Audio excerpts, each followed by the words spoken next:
Welcome back. Well, today we're putting the spotlight on mental health in the workplace. Studies show that it leads to decreased productivity, but do South African companies prioritise mental health of their employees? Let's find out now from Thabang Rapuleng, who is from Cliffe Dekker Hofmeyr and joins us in studio. Thabang, thanks very much for coming in.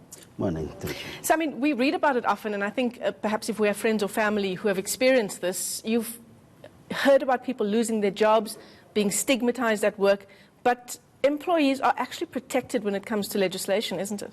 Yes, from the legislative framework, there is protection against discrimination or unfair dismissals on grounds of mental illness or any illness for that matter.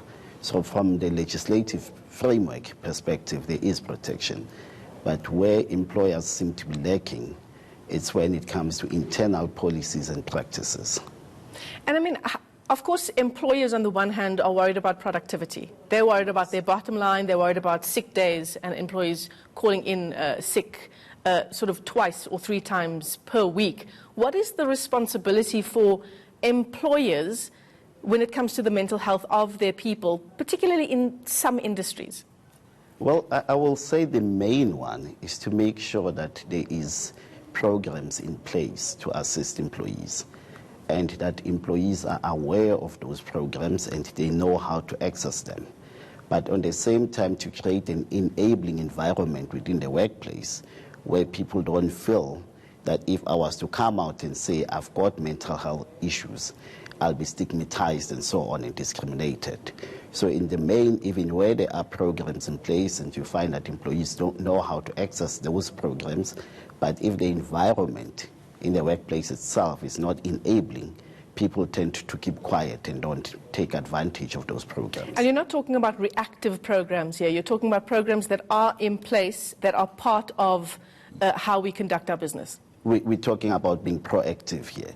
So these should be programs that are in place, which people should know about them even before they need them, so that the entire organization tends to know that if I was to find myself in this situation, what is it that is expected of me, and what is it that I can access from the workplace. So things like in some industries, you might need to have a dedicated counseling service for your employees because of the nature of that particular industry. Yeah. And I think a typical example will be this SAPS, for example.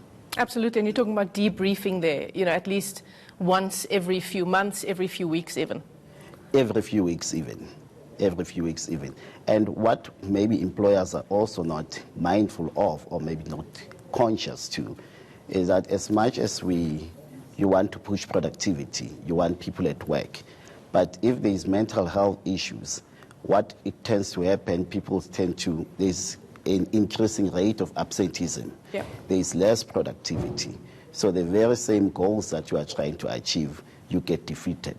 Absolutely. So I think being proactive, it makes economic sense as well for the employers. I think more and more we are moving towards a way of doing business that prioritizes well-being, not overproduction, but prioritizes well-being as a means of boosting production. Yes, indeed. Indeed. And I think, I will say with big corporates in South Africa, we are moving towards that direction, but I'm not confident that it's something that is common within the workplace sector in South Africa, more especially in medium to small enterprises. You hardly come across such initiatives. Yes, in big banks and big corporates, you do come across such initiatives and such languages. But it's things that should be constantly be driven. The message should be constantly be driven. And I think it's a message which even trade unions should start to be driving.